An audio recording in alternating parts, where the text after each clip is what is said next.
నమస్తే రమగారు. నమస్తే జయ. రమగారు ఏదైనా మంచి స్టోరీ చెప్తారా? ఆకతాయి కథ చెప్తాం.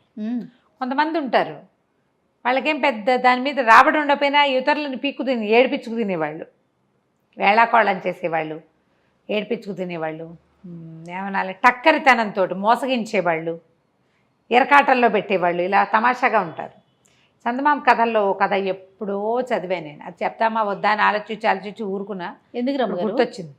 ఎందుకు వద్దనుకున్నా? ఆకతాయి కదా ఎందుకన్నా? అది నేర్చుకుంటారట. ఏమోలే, ఏమిటో. ఇప్పుడు ఏంటంటే మనం ఖలీఫా కథలు చెప్తున్నాము, చైనా జానపద కథలు అలాంటివి చెప్తే ఫ్రాన్స్ జానపద కథలు, మీరు ఇలాంటివి చెప్తారేంటి? అలాంటి భావాలు వస్తున్నాయి. కథలు వెతకలేక చచ్చిపోతున్నాను నేను. కథల్లో కూడా ఇలాంటి భావాలు ఉంటాయి. భావాలకి తక్కువే ఉండదు, మనకి చాలా ఉంటాయి. కథ కాదా ఇంపార్టెంట్? కథ ఒకటే ఎందుకు అవుతుంది జయ? అట్లా అంటే పలానా స్టోరీలే చెప్పాలని అలా గిరిగీసుకుని కూర్చుంటే ఇన్ని స్టోరీలు ఎలా చెప్పగలుగుతామండి?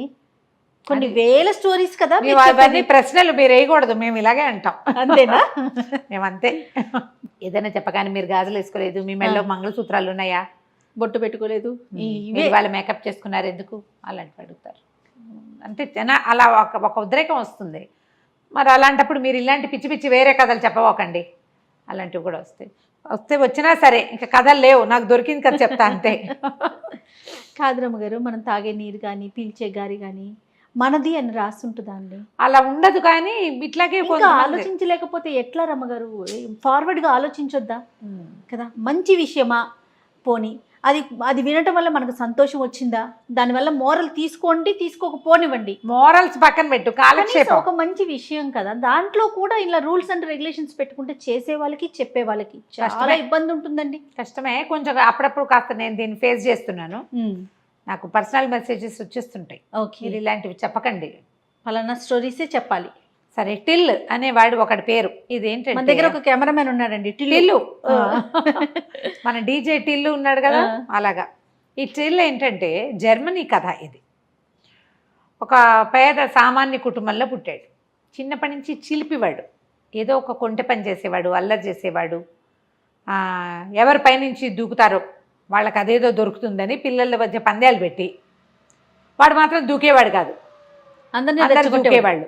చిన్నప్పుడు ఒకటి చెప్తుండేవాళ్ళు, ముక్కు కొక్కితే ఆంజనేయ స్వామి కనిపిస్తాడు. అందరి పిల్లలందరికీ ముక్కు మీద పుళ్ళే 108 సార్లు కోకాలి. తర్వాత ఏమవుతుంది, ముక్కు మీద ఇక్కడ దూలం మీద పల్చగా ఉంటుంది కదా స్కిన్, అందరి పిల్లలకి ముక్కు మీద పుళ్ళు ఉండేవి. అసలు ఎవడు చెప్పాడో వాడు చచ్చినా కొక్కునేవాడు కాదు.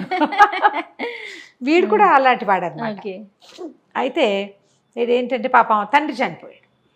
వాళ్ళమ్మ ఇంట్లో ఉన్నవి మన్నవి అవి ఇవి పెట్టి ఎటాగొట్టా సంసారం నడిపింది. ఓ రోజు కూర్చుని ఏడుస్తూ కూర్చుంది. నువ్వు ఎందుకు పనికిరావురా, ఏం పని చేయవు, నీకు ఆటకాయతనము ఆటకాయతనము అల్లరి కొంటెతనము తప్ప, సోమరిపోతువు నువ్వు, 10 రూపాయలు తేలేవు, 10 రోజులు అన్నం గడపలేవు, మీ నాన్న సంపాదించి పెట్టింది తినేసాం, ఆయన కొనిపెట్టినవి మింగేసాం, అన్నీ అయిపోయినాయి, నువ్వు నేను మిగిలాం, ఈ పూరు గుడిసె ఒకటి ఉంది మనకి అనేసరికల్లా అమ్మాట ఏడబాకే, నీకేం కావాలి, డబ్బులే కదా, తిండి అంతేగా, నేను చూస్తాలే అన్నాడు. వీళ్ళు ఊరిలో ఒక ఊరికి చివరగా ఉన్నారు. ఆ ఊర్లో రెండో చివరి వైపుకి ఉన్నటువంటి ఒక బజార్లలో పెద్ద పెద్ద రొట్టెల దుకాణాలు అవి ఉన్నాయి. వీడు మంచి పైలా పచ్చీస్గా కొట్లోకి వెళ్ళాడు. సాధారణంగా బిక్కుబిక్కుమంటూ బిక్కమొహాలు పెట్టుకుని ఉన్న వాళ్ళని చూస్తే జనాలు పసిగడతారు. కాన్ఫిడెంట్గా ఉండేవాడిని చూసి జబర్దస్త్గా లోపలికి వచ్చినవాడు, చేతులు ఆడిచ్చేసేవాడు, చకచక తలకాయ అటు ఇటు తిప్పేవాడిని నమ్ముతారు. అవును, కాన్ఫిడెన్స్ కావాలి జనాలకి. వాడి దగ్గర డబ్బులు ఉన్నాయో లేదో కాదు ముందు కావాల్సింది. బిక్కమొహం వేసుకుని భయంగా చూస్తున్నాడు అనుకో, అసలు నీ దగ్గర డబ్బులు ఉన్నాయా అని అడుగుతారు. ఈ జబర్దస్త్గా వచ్చేవాడిని ఎవడు ఏమడగాడు. లోపలికి వెళ్ళి మా అయ్యగారు ఇది రెండో చివర బస చేశారు, కమ్మటి తీయటి చక్కటి రొట్టెలు కావాలి, చాలామంది ఉన్నాం అని చెప్పి బంగారు కాసుకి సరిపడా రొట్టెలు ఇచ్చి పంపించు నాతో మనిషి, నేను అవన్నీ మోసుకెళ్ళలేనన్నాడు. పెద్ద తట్ట నిండా వస్తాయి, మనిషిని ఇచ్చి పంపించు, కాసు వాడికి ఇచ్చి పంపిస్తా. బాగుందిగా. షాపు వాళ్ళకి అలా అలవాటే, మొత్తం సరుకు మోసుకెళ్తే షాప్ అబ్బాయి డబ్బులు పుచ్చుకొచ్చేస్తాడు. సరే, ఆ కుర్రాడు షాపులో ఒక అతను ఉన్నాడు, మరీ కుర్రాడు ఏం కాదు, పెద్దవాడు, బుట్ట తట్ట నెట్టి మీద పెట్టుకుని నడుస్తుంటే ఈ టిల్ అన్నాడు, సరిగ్గా పట్టుకో, ఒరిగిపోతోంది, పడిపోతాయేమో రొట్టెలు, అసలే మా అయ్యగారు ఒప్పుకోరు కింద పడితే రొట్టెలు అన్నాడు. అతను వాడు బాగానే నడుస్తున్నాడు. ఒరిగానా అని ఇలా చూసుకున్నాడు. చూడంగానే ఒక రొట్టె జర్రుమని జారి కింద పడిపోయి. రొట్టె అంటే అవేమిటి బన్నులు, ఓకే. బన్స్ అంతంత ఉంటాయి, ఇట్లా కొంచెం దెబ్బరొట్టెలు లాంటివి. పడిపోయి పడంగానే గట్టిగా అరిచాడు ఈ టిల్లు. అయ్యో అయ్యో ఇంకేముంది, కింద పడేసేసావు, ఓ పని చెయ్యి, నేను ఇక్కడే నుంచుట, ఈ రొట్టె పుచ్చుకుని షాప్కి వెళ్ళిపో, అది అక్కడ పెట్టి మీరు ఎవరన్నా తిందురు కానీ, కింద పడిన రొట్టె మా అయ్యగారు తినరు, ఆయన గొప్పతనాన్ని చాలా తక్కువ, ఇంకో రొట్టె పుచ్చుకురా, నేను ఇక్కడే నుంచుట అన్నాడు. ఇంత బరువున్న తట్ట వాడేం చేసుకుంటాడని వీడు నాదే తప్పు అనుకున్నాడు. ఆ బుట్టలు మోసే అతను గబగబా నడుచుకుంటూ పోయాడు. అతను అటు తిరగంగానే ఈ బుట్టను నెత్తి మీద పెట్టుకుని పరిగెత్తేసాడు. వాళ్ళ అమ్మకి తీసుకెళ్ళి చూపించాడు. అమ్మ చూసావా, తియ్యటి రొట్టెలే, వెన్నబూసినవి, పంచదార జల్లేరు, ఎన్ని రోజులో వస్తాయి, హాయిగా తిందాం, మనకు కావాల్సిన రొట్టెలే కదా. ఆ ప్రాంతంలో రొట్టెలే తినేవాళ్ళు. ఏదో కాస్త అవి ఇవి బియ్యంతో పల్చగా జావ లాంటిది కాచుకునేవాళ్ళు. ఆ మాత్రం బియ్యం ఉన్నాయి, రొట్టెలు కావాలి ప్రధానంగా. 10 రోజులు గడిచినాయి.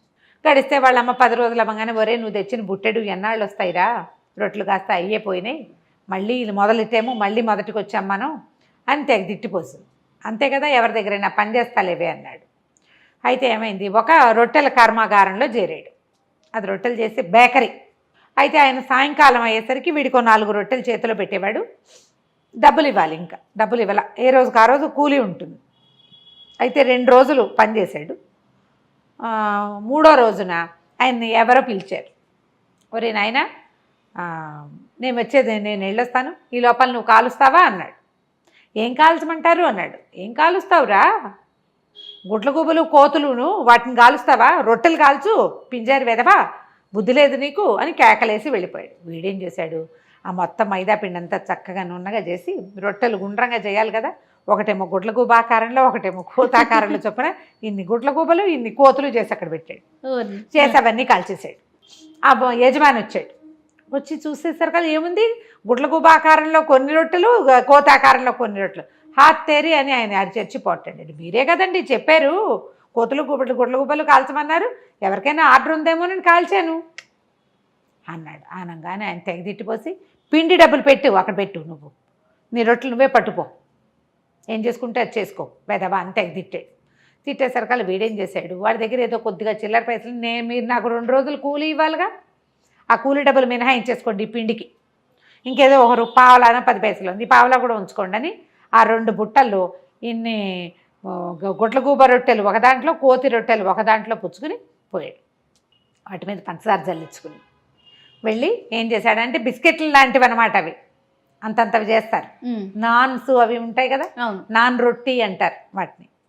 అక్కడి నుంచి వెళ్ళి ఒక చర్చి దగ్గర బయటకు వచ్చినాడు. కోతులు కావాలా, గుడ్ల గుబ్బలు కావాలా, కోతులు కావాలా, గుడ్ల గుబ్బలు కావాలా అని అరుస్తూ. పిల్లలు సరదా పడతారు ఆ బొమ్మలు చూసి. కొంతమంది కొనుక్కున్నారు. ఇంచుమించుగా ఖర్చు అయిపోయినాయి. డబ్బులు చేతిలో పుచ్చుకుని ఇంటికి వెళ్ళిపోయాడు. జనం అంతా తెగ నవ్వారు. ఎట్లా చేసావురా, ఏం చేసావురా అని అడిగితే, ఒక గదిలో ఒక కొట్లో చేరానండి, ఆయన కోతులు కలుస్తావు, గుడ్ల గుబ్బలు కలుస్తావు అన్నాడు, 2 కాల్చి చూపించాను అన్నాడు. ఏదైనా రొట్టె పిండే కదా, అంతేగా. అంటే కోతుల్ని గుడ్ల గుబ్బల్ని ఇన్ఆస్పీషియస్గా ఫీల్ అవుతారు, అపవిత్రమైన వాటికి.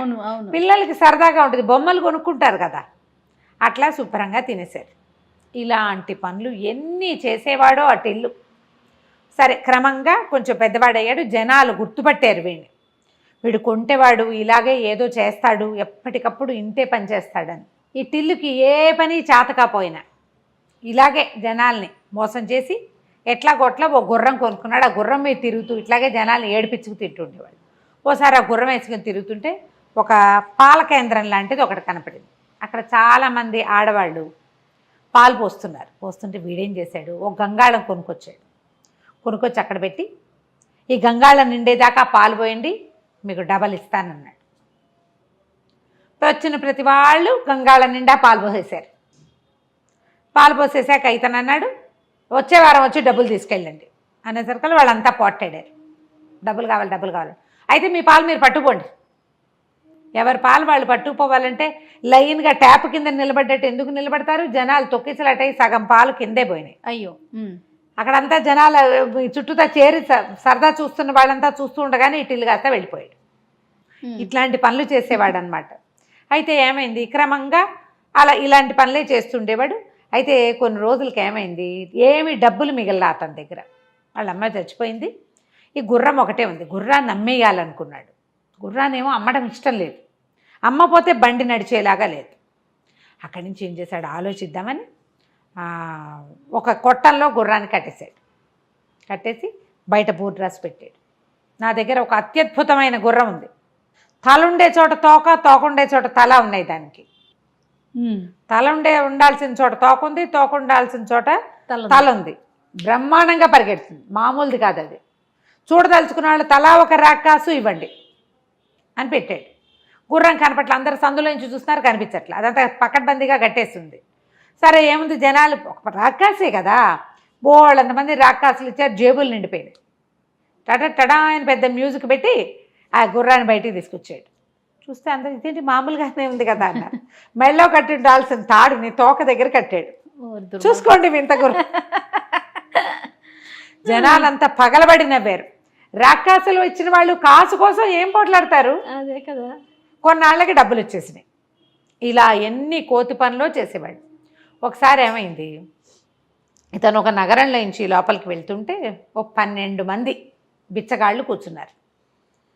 వాళ్ళు పాపం చాలా బాధపడుతుంటారు. బిచ్చగాళ్ళు అంటే ఏంటి, గుడ్డివాళ్ళు, అందరూ గుడ్డివాళ్ళే. వాళ్ళు ఎవరో ఒకళ్ళ సహాయంతో అక్కడికి వచ్చి కూర్చుంటారు, సాయంకాలం మెల్లిగా వెళ్ళిపోతారు. ఈయన అన్నాడు వాళ్ళ దగ్గరికి, నేను మీ అందరికీ తలా ఒక బంగారు కాసు ఇస్తా. 12 మందికి 12 కాసులు. చక్కగా ఊళ్ళో సత్రం ఉంది కదా, వాళ్ళ ఒక వారం రోజుల పాటు మీరు హాయిగా తిని పడుకుని విశ్రాంతి తీసుకోండి. అంటే బాబాయ్య నువ్వు ఎంత గొప్పవాడివి, ఎంత దానపరుడివి అని వాళ్ళంతా సంతోషించారు. ఒట్టిగా వెళ్ళి అక్కడ పడుకుంటామంటే ఆయన ఒప్పుకోడు. బంగారు కాసులు ఉన్నాయి కదా, సరే ఇదిగోండి 12 కాసులు అన్నాడు. ఈ 12 మంది ఏమనుకున్నారు, తమలో ఎవరో ఒకడు 12 కాసులు తీసుకున్నారనుకున్నారు. ఎవ్వరికీ ఇవ్వలే అతను, ఇవ్వకుండా వెళ్ళిపోయాడు. వీళ్ళు తమ దగ్గర బంగారు కాసులు ఉన్నాయన్న దిలాసాతోటి ఊళ్ళో నగరంలోకి వెళ్ళిపోయి, నగరంలో ఒక పేరెన్నికగన్న సత్రం, అక్కడ చాలా పెద్దది, స్నానశాలలు ఉన్నాయి, లోపల ఎంతో చక్కటి భోజనం దొరుకుతుంది, హాయిగా విశ్రాంతి తీసుకోవడానికి ఎంత బాగుంటుందో వాళ్ళ దగ్గర. అందులోకి పోయేసరికి ఇదేమన్నా ధర్మసత్రం అనుకున్నారని సత్రం యజమాని వీళ్ళని అదిలించాడు. ధర్మసత్రం ఏంటి, ధర్మసత్రం అని మేము అనుకోలేదు, మాకు తెలుసు ఇది పెయిడ్ సత్రం అని.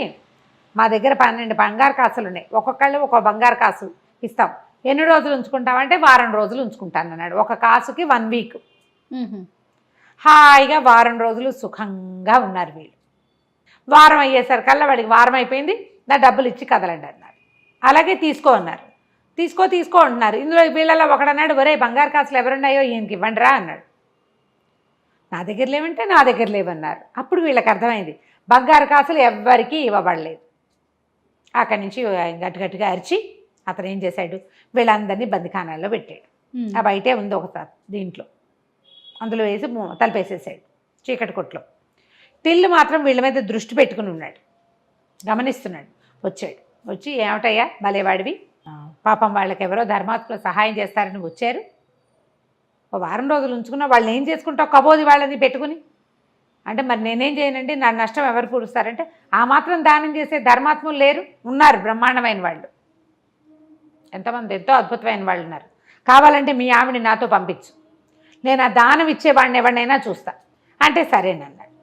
సరే అంటే ఇతను ముందెళ్ళి ఒక మత గురువు దగ్గరికి వెళ్ళి, అయ్యా ఒక అభాగ్యుడికి సైతాన్ సోకింది, దాన్ని వదలగొట్టాలండి మీరు అంటే, తప్పకుండా నాయన దానికి అభాగ్యులకు సహాయం చేయటమే కదా మతాధికారులది పరిస్థితి, మేము అదే కదా చేస్తాం, తీసుకురా వీలు వెంబడి అన్నాడు. ఈయన పోయి మన టిల్లు వెళ్ళి ఆ సత్రం అధికారి దగ్గరికి వెళ్ళి, మీ ఆవిడని పంపించు, నేను డబ్బిచ్చే మహానుభావుని సెలెక్ట్ చేశాను అన్నాడు. ఈవిని వెంబడి పెట్టుకెళ్ళి అక్కడికి చెప్పాడనమాట. నేను చెప్పిన ఆయన తాలూకు భార్య ఏంటంటే, అమ్మ తప్పకుండా అతను కోరిన సహాయం నేను చేస్తానమ్మా అన్నాడు. అంటే ఈవిడేమనుకుంది, ఓహో సహాయం చేస్తానన్నాడుగా, అందుకని ఇంటికి వెళ్ళి ఆ సత్రం అధికారితో చెప్పింది భర్తతోటి, ఏమండి వాళ్ళని వదిలేయండి, పాపం మతాధికారి సహాయం చేస్తానన్నాడండి, డబ్బులు ఆయన ఇచ్చేస్తాడు, గుడ్డివాళ్ళని పాపం ఎందుకు, ముసలివాళ్ళు గుడ్డివాళ్ళు వదిలేయండి అంటే, అమ్మాయి వారం రోజులు హాయిగా జీవించిన గుడ్డివాళ్ళు తమకి దానం చేసిన వాడిని ఎవరినో శతాయువుగా దీవించి వాళ్ళ దారిని వాళ్ళు పోయారు, ఎక్కడికో వెళ్ళిపోతారు ముష్టడుకోవడానికి. సరే రెండో రోజున సత్రం అధికారి పనులన్నీ చక్కబెట్టుకుని మతాధికారి దగ్గరికి వెళ్ళాడు. వెళ్తే ఇద్దరు కాసేపు డిస్కషన్ చేశాక ఆయనకు అర్థమైంది, తనకి సైతాన్ వదలగొట్టడానికి మాట్లాడి పెట్టారు తప్పిస్తే తనకి డబ్బు ఇవ్వడానికి కాదు అని జనానికి తెలిసింది. అందరూ నవ్వి కేకలేసి ఎక్కిరించుకుని ఇలా సరదా పడేవాళ్ళు అనమాట. కొన్నాళ్ళు ఇలా గడిచాక మొత్తానికి ఇతన్ని పట్టేసుకున్నారు, అధికారులందరూ పట్టుకున్నారు. ఏంటి, ఇతను అందరినీ మోసం చేస్తాడు. ఇందులో పెద్ద పెద్ద మోసాలు ఏం లేవు, ఒక మాదిరి మోసం కానీ చేస్తాడు. పట్టుకున్నాక ఏం చేశారు, టిల్లుని ఉరిదీస్తామన్నారు. శిక్షలు పడ్డాయి. ఇలా మోసం చేసిన వాళ్ళకి ఉరి శిక్ష ఉంది ఆ ఊళ్ళో.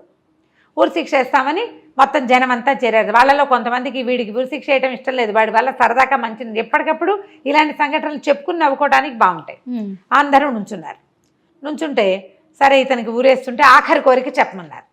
టిల్లు అన్నాడు, ఇంతమంది వచ్చారు కాదండి, నా వల్ల ప్రభుత్వానికి ఇంత ఖర్చు అవ్వాలా చెప్పండి, ఓ వజ్రస్థానం, ఓ ఊరేసేవాడు, వాడికి డబ్బులు ఇవ్వాలి, ఇది ఓ కొత్త తాడు, ఇవన్నీ ఎందుకండి వేస్ట్ అనవసరంగా, ఓ పాత తాడు తెప్పించండి అనేసరికి అధికారులకు ఏమనిపించింది, వీడు ఏదో ఖర్చు తప్పిస్తానంటున్నాడే. ఊరేసేటప్పుడు కూడా మళ్ళీ అధికారులు ఆలోచించారు. వాడు చెప్తున్నాడు ఒక ఐడియా, వాడు అలా కన్విన్సింగ్గా చెప్పగలడు అనమాట. వాడు ఏదో ఐడియా చెప్తానంటున్నాడని వాళ్ళు కొంచెం ఆలోచించుకొని సరే అన్నారు. అక్కడి నుంచి వాడిని దింపారు. ఊరు వేసేవాడికి జీతం ఇవ్వాలి, ఈ పని చేస్తుంది, వాడు నెలకి ఇన్నెన్ని వేస్తాడు, ఆ వేసిన దానికి ఆ అకౌంట్లోంచి వీడిని తీసేయచ్చు. కొత్త తాడు కూడా వేస్ట్ అవ్వదు. తాడు తీసి పక్క పెట్టి ఓ తాడు తెప్పించారు, కిందకి దింపారు, ఆ తాడు చేతికి ఇచ్చారు. సరే అన్నారు. అనేసరికి అలాగేనండి, నాకు అవకాశం ఉన్నప్పుడు చేయి తీరిగిన అయినప్పుడు ఈ పాతోడితోటే ఊరేసుకుంటారని జంపు. అలా పారిపోయేవాడు అనమాట. ఆఖరికి అతను చనిపోయేటప్పుడు కూడా ఈ రాజ్యం నాకెంతో మేలు చేసింది, నా మొత్తం యావదాస్తి రాజ్యానికి రాస్తున్నాను అని వీలునామా రాసి చచ్చిపోయాడు. సూపర్.